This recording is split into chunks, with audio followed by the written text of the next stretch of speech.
আজকে সকাল থেকে খালি বৃষ্টিই পড়ছে, তাই বৃষ্টিটা দেখে মনটা খিচুড়ি খিচুড়িও করছে।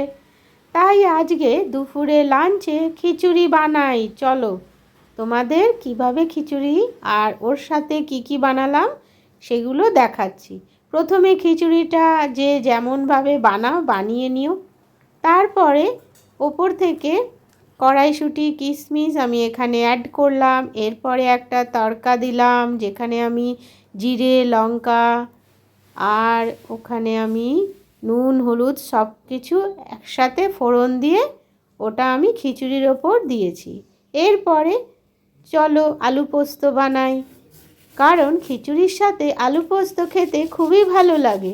তাই প্রথমে একটু পোস্ত, নুন আর একটু সাদা সর্ষে আর দুটো শুকনো লঙ্কা, যেটা আমি আগে থেকে একটু ভেজে নিয়েছি, এটা ভালো করে শিলনোড়ায় বেটে নিলাম।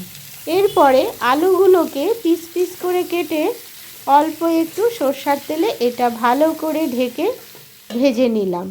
এই দেখছো এখন মোটামুটি ভাজা হয়ে গেছে। তারপরে আমি যেই মশলাটা বানিয়েছি পোস্ত বাটা, সেই পোস্ত বাটাটা আমি এখানে 2 চামচের মতো দিলাম। ওপর থেকে একটু নুন দিয়েছি, নুনটা তোমরা আন্দাজ করে দেবে, কারণ আমি এখানে মশলা বাটার সময় নুনটা কিছুটা দিয়েছি।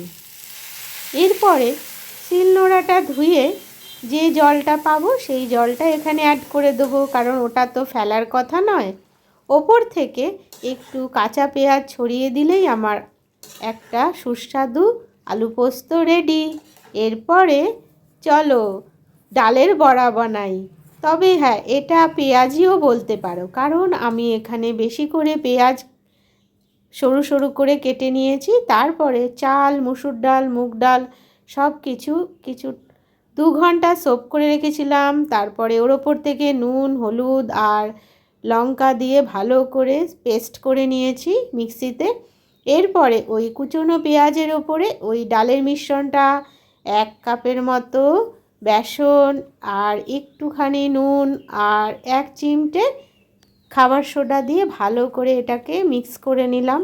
এরপরে দেখতে পাচ্ছ হাতে কিভাবে চ্যাপটা চ্যাপটা করে পেঁয়াজি অথবা বড়া যাই বলো, এটা আমি এরকম করে গড়ে নিলাম, মানে বানিয়ে নিলাম। এরপরে গরম তেলে এটাকে একটা একটা করে বড়াগুলোকে দিলাম। এই দেখতে পাচ্ছ আমি এবার উল্টাচ্ছি। এইভাবে উল্টে পাল্টে নিলে তোমার পেঁয়াজি কাম ডালের বড়া রেডি। এরপরে গরম গরম খিচুড়ি সার্ভ করার সময় চলে এসেছে। এই দেখতে পাচ্ছ পুরো ধোঁয়া উঠছে একবারে গরম গরম খিচুড়ির ওপরে।